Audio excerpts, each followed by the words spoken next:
Hey everybody, this is Stacy. So I'm making some package tags for Christmas and I thought you'd be interested in the process. So here's what I'm using: some black ink. You can use any kind of ink, it doesn't have to be Ranger. Some distress ink, some manila tags, there's the measurements there. Some kind of stamp that has some script on it. A dauber, of course, for your distress ink.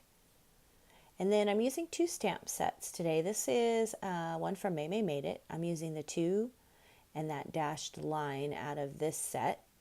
And this stamp set is named Action, and you can find it at maymaymadeit.com, and I will try to leave the link below. The other stamp set I'm using today is Bo Bunny. This is called Postal, and it's just a bunch of postal kind of cancellation marks. So, and those are the two that I'm using for this project today. You're also going to need some glue, which you don't see there, but you'll see it at the end of the video, or towards the end, and some old postage stamps. You can pick up postage stamps at eBay, Etsy, flea markets. I just happen to have a huge collection of them, and since this is Christmas, I'm going to be using Christmas stamps. So the first thing I did was take my walnut stain and age my tags a little bit. They were a little too bright for me, so I went around the whole thing, sped that up for you so you're not bored to tears. Then I got my stamp platform out, and you can see there I've already placed my stamps, and I'm just kind of rechecking my alignment. So I'm throwing my magnets on, and I'm going to ink up the stamps. And then if you do this, assembly line, this goes pretty quick. So there you go. And do the next one. And so on and so forth. Now these don't have to be perfect because, cancellation marks aren't perfect. So if you don't get a perfect impression, that's totally fine. And I also recommend that you kind of offset a little bit because it makes it look a little more realistic. So now I'm going to take some of that black ink, and I'm going to, I'm checking my alignment there. I'm checking to see where my placement's going to be. And I am going to ink up the left side of the stamp because it's going to be on the right when you flip it over. And I'm going to ink the left side of the tag because, in a postcard you write on the left side and you put the address on the right side. And there you have it.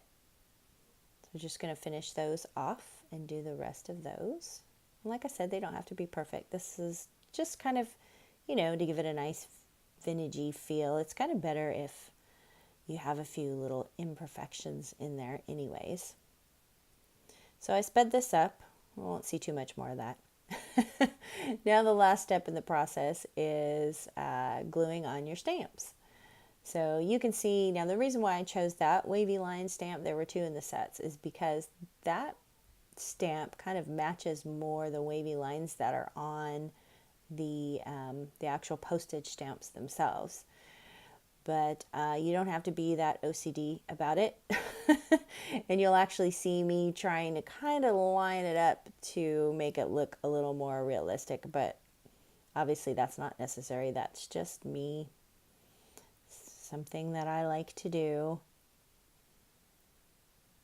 So, and then I'm just going to repeat the process with all of those. It does not look cute though. I think these look adorable. So I'm just going to keep doing it.